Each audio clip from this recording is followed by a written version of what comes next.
¿Cuánto cuesta viajar a Cuba para aplaudir una revolución en la que los cubanos tienen que sobrevivir? Eso es lo que pasó en La Habana hace algunos días. Más de 1.500 delegados, más de 900 extranjeros, 4 días de coloquio, discursos, galas, paneles, homenajes a Fidel Castro. Mientras afuera hay apagones, salarios hechos leña, familias partidas por la inmigración y una economía que no despega, adentro se hablaba de legado y futuro. Pero quédate hasta el final. Te voy a contar un cuento actualizado del célebre Álvarez Guedes, el maestro, que explica mejor que 1000 discursos qué puede estar pasando realmente con este primer coloquio internacional. Te voy a adelantar algo. No es solo propaganda, no es solo nostalgia y no es solamente un homenaje. Puede ser una fórmula donde el extranjero paga el viaje, paga el hotel, paga las comidas, aplaude el relato y luego regresa a su país. Y mientras, el cubano se queda con la cuenta. Y si por la campaña del centenario no estuviera suficientemente clara, poco después se difundieron gratuitamente los 23 tomos de las obras escogidas de Fidel Castro. Discursos, entrevistas, cartas, artículos, mensajes e intervenciones que van desde 1940 hasta el 2016. 23 tomos, décadas de palabras. Casi parece que cuando se les acaba una respuesta, abren otro libro. Aquí viene una pregunta de esas de las que verdad importa. ¿Por qué 100 años después del nacimiento de Fidel Castro, el sistema cubano sigue pidiéndonos que miremos lo que dijo Fidel y no lo que el sistema hizo? Porque cuando un sistema tiene resultados, muestra comida, muestra productividad, muestra electricidad, muestra salario, muestra hospitales que funcionan, muestra jóvenes que quieren quedarse. Pero cuando no puede mostrar eso, te muestra un discurso, después otro discurso. Y si preguntas mucho, te regalan el tomo 14. Mira lo que yo digo, no mires lo que hice. Ese es el centro de esta historia. Imagínate 2 Cubas separadas por unos pocos kilómetros. En una madre revisa el refrigerador como quien revisa una escena del crimen. Abre, mira, cierra, esperando que aparezca algo por milagro. En la otra, en el Palacio de las Convenciones, se reciben delegados, se organizan paneles, se ofrece logística, seguridad, transporte, actividades y ceremonias para hablar del legado y futuro de Fidel Castro. 2 Cubas, la Cuba que sobrevive y la Cuba que recibe invitados. El primer coloquio internacional, Fidel, legado y futuro, se celebró del 10 al 13 de agosto. 4 días. Reunió a más de 1.500 delegados, entre ellos más de 900 extranjeros procedentes de 63 países, como decía hace un minuto. No fue una reunión de 3 vecinos en una sala con aire acondicionado. Fue una vitrina internacional, una convención del fidelismo. Un lugar donde el poder puede decir, ven, todavía hay gente que nos aplaude. Pero una sala llena no es un país que funciona. Un aplauso no arregla una termoeléctrica. Un panel no produce arroz. Un discurso no te llena el refrigerador. Y una foto con delegados extranjeros no le devuelve a una madre el hijo que tuvo que irse de Cuba. Ojo, estudiar la historia no es malo. Leer a Fidel, yo diría, no es malo. Leer incluso a quien uno critica es necesario. Hay que entender las ideas para discutirlas, desmontarlas y no repetir los errores. Pero estudiar no es rendir culto. Una cosa es analizar el pensamiento de Fidel, otra es usar sus discursos como reemplazo de una auditoría nacional. Ninguna frase siembra boniato, ninguna consigna arregla una planta eléctrica. Ningún concepto de revolución hace que el salario alcance a final de mes. Y ningún discurso le explica al cubano por qué tiene que vivir buscando una señal de internet como si estuviera cazando Pokémon. Tú puedes tener 23 tomos de palabras, pero si no tienes una agricultura que alimente el país, una economía estable, electricidad confiable, un salario digno y jóvenes que quieran construir su vida allí, no tienes una demostración de éxito. Tienes una biblioteca de justificaciones. Y esa es la gran operación de comunicación de esta campaña. Convertir la palabra de Fidel en la única base ideológica de un sistema que no puede defender sus resultados con números, transparencia, fuentes independientes y mucho menos comparaciones serias. No nos dicen, aquí están las cifras de productividad agrícola, aquí está el costo real de la electricidad, aquí está el salario medido contra la inflación, aquí está la evaluación independiente de todas esas políticas públicas. No, nos dicen, Fidel dijo, y cuando se le acaba la frase, abren otro tomo. Ahora, alguien puede decir, bueno, pero Fidel no solo hablaba, también escribió. Claro que escribió. Hay discursos transcritos, entrevistas, cartas, declaraciones, artículos, mensajes, documentos políticos, textos como La historia me absorberá, pero precisamente ahí está el detalle. Cuando uno revisa lo que el propio régimen presenta como el gran legado intelectual de Fidel Castro, encuentra sobre todo una fábrica de palabras políticas, discursos, intervenciones, declaraciones, entrevistas, mensajes, reflexiones. ¿Dónde está el tratado serio sobre teoría económica? ¿Dónde está el libro técnico sobre cómo aumentar la productividad? ¿Dónde está el método verificable sobre cómo administrar un país? ¿Dónde está el análisis con datos sobre agricultura, inversión, salarios, moneda, energía, eficiencia, costos y resultados? ¿Dónde está el estudio que diga, esto hicimos, esto fracasó, estos fueron los números y estas son las correcciones? No aparece. Porque el castrismo no construyó una escuela seria de pensamiento económico. Construyó una gigantesca cabina de transmisión. El principio no era midamos, comparemos, rectifiquemos. El principio era Fidel habló, ahora los demás escuchan. Y esa diferencia es enorme. Un economista serio entrega hipótesis, números, fuentes y resultados que otros pueden revisar. Un administrador serio enseña metas, presupuestos, costos, indicadores, errores y correcciones. Pero una consigna no se puede auditar, un discurso no se balancea y una frase larga, por muy emocionada que sea, no produce una libra de arroz. En los últimos años de su vida aparecieron también las famosas reflexiones publicadas en la prensa oficial. Textos sobre política internacional, conflictos, ciencia, Estados Unidos y la realidad de todo el planeta. Algunos críticos dudan de que todos esos textos fueron escritos por él, dados sus problemas de salud y el deterioro físico visible de sus últimos años. Eso no se puede confirmar, pero simplemente porque no hay una prueba documental que concluya eso. Pero hay algo mucho más importante y demostrable. Incluso en esa etapa, la respuesta del sistema seguía siendo palabras, comentarios, reflexión y alertas ideológicas. Mientras el país lo que necesitaba era otra cosa: electricidad, comida, productividad, inversión, salarios, soluciones. En Cuba la teoría económica era sencilla. Si el plan falla, se crea un discurso. Si el discurso falla, se publica un tomo. Déjenme aclarar algo importante. Mucha gente por ahí dice, ¿Cuba es comunista? Sí, el régimen se declaró marxista-leninista. Usó símbolos comunistas, usó frases de Marx, citó a Lenin, creó un partido único. Pero para mí Cuba no fue simplemente comunista. Cuba fue fidelista. Y eso lo cambia todo. El fidelismo es un engendro tropical creado alrededor de un solo hombre, Fidel Castro. Un sistema donde la ideología era para el decorado, pero Fidel era el protagonista, el director, el guionista, el crítico de cine y el que apagaba la luz cuando terminaba la función. Marx para la foto, Lenin para la cita y Fidel para mandar.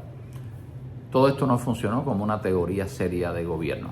No había un modelo económico verificable, no había límites reales al poder, no había una institución capaz de decir, comandante se equivocó, una institución y nadie se atrevía a eso. Tampoco había una auditoría que pudiese preguntarle, ¿dónde están los resultados?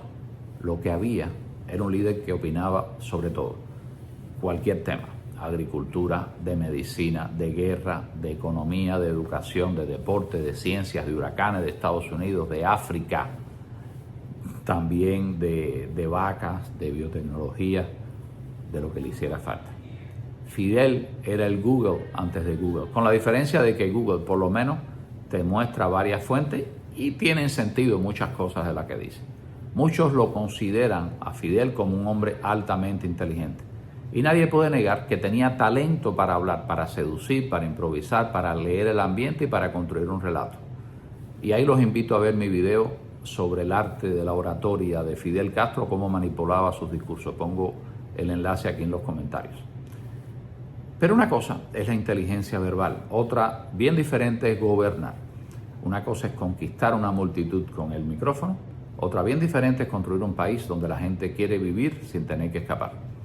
Y la vida y la obra del fidelismo dejan una pregunta bien fuerte. ¿De qué sirve un dirigente que habla durante horas si después de décadas el país no puede garantizar comida, electricidad, salarios correctos ni libertad? Para mí, ahí está el retrato, un poder concentrado, egocéntrico y megalómano. Un hombre convencido de que podía explicarlo todo, decidirlo todo y salvarlo todo. pero que no aceptaba que nadie le dijera: hasta aquí, te equivocaste, los números no dan, el pueblo no da más. Como diría un analista tropical con una sinceridad que no cabe en un informe académico, Fidel Castro era el clásico tipo que se tiraba el peo más alto que el culo.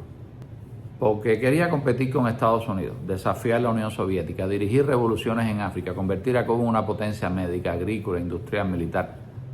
Pero no pudo garantizar algo básico: que el cubano viviese con normalidad, dignidad y libertad. Ese es el fidelismo. Un sistema de grandes ambiciones, enormes discursos y resultados que nunca alcanzaron a la altura de las promesas. Ahora viene la segunda parte. No estamos hablando solamente de propaganda, estamos hablando de dinero, divisas, dólares. Más de 900 extranjeros no llegan a La Habana en una balsa hecha de consignas. Llegan en avión, se hospedan, comen, se transportan, usan internet, dan actividades, compran recuerdos, tal vez extienden un poquitico el viaje. Y aquí hay que ser rigurosos con algo. No existe una contabilidad pública verificable sobre este coloquio. No sabemos cuánto pagó cada visitante, no sabemos cuántos fueron subvencionados, no sabemos quién financió determinados viajes, no sabemos cuánto costó organizarlo. Tampoco sabemos cuánto terminó en empresas estatales, aerolíneas, hoteles, proveedores o negocios privados. No sabemos ni siquiera cuánto de todo eso fue para Gaesa. Y no vamos a inventar, vamos a calcular. Si unos 900 visitantes gastaron en promedio unos $500 durante esos 4 días, que es una cifra bastante conservadora, y ahí incluiría hotel, comida, transporte, actividades, estaríamos hablando de alrededor de unos $450,000 de gasto asociado. Si el promedio fuese de $1,000 por persona, un poquito más realista, el movimiento económico podría acercarse a unos $900,000. Esto, no, por supuesto, no es una ganancia confirmada por el Estado. Es un escenario razonable de gasto bruto asociado a un evento de esa escala. Pero en una economía sedienta de moneda fuerte, cientos de miles de dólares, eso no es calderilla. No es el dinero que se pierde detrás de un cojín del sofá. Y mira el momento en que ocurre. El turismo tradicional cubano está en crisis. Entre enero y junio del 2026, Cuba recibió alrededor de 387,000 personas, visitantes internacionales. Esto es una caída de más del 60% frente al mismo periodo del año anterior. O sea, en un país desesperado por divisa aparecen más de 900 extranjeros para una sola cita política. Te tienes que preguntar, ¿y si esto no es solamente un homenaje? ¿Y si descubren que pueden repetir esta fórmula una vez al año, cada 2 años, primer coloquio, segundo coloquio, tercero, cuarto? Una especie de remesa ideológica. No la remesa que manda el cubano emigrado para que su madre pueda comprar medicina, comida o pagar una factura. No, es una remesa para los dirigentes. Una remesa de militantes, académicos, organizaciones de solidaridad, turistas políticos que compran pasajes, hoteles, comida, transporte y actividades, escuchan el relato, aplauden el legado, dejan divisas y regresan a sus países hasta la próxima convocatoria. Qué bonito el trabajo. Los visitantes pagan el pasaje, pagan la estadía, pagan su comida, pagan el transporte, pagan por consumir ese mito. Cuando termina la función, regresan a sus países. Pero el cubano se queda con el apagón, con la cola, con el salario que se evapora más rápido que un helado en agosto, con la familia dividida, con la realidad. El cubano pone la realidad, el invitado consume el relato. Así sí se puede aguantar el palo, ¿verdad? No necesitas producir más arroz si puedes vender nostalgia. No necesitas arreglar el país si puedes alquilar el escenario. No necesitas explicar los resultados si puedes cobrar por el discurso. Y aquí está lo que te venden. No venden un plan económico, no venden una solución agrícola, no venden energía estable, no venden un informe independiente de cómo salir de la crisis. Venden palabras, venden fotos, venden nostalgia, venden esa Cuba de postal revolucionaria que algunos visitantes quisieran encontrar, aunque la Cuba real está en la cola de la farmacia, no en el Palacio de las Convenciones. El producto no es Fidel como ser humano, el producto es Fidel como marca. Una marca que todavía sirve para convocar gente, producir propaganda y mover divisas. Y eso explica los 23 tomos.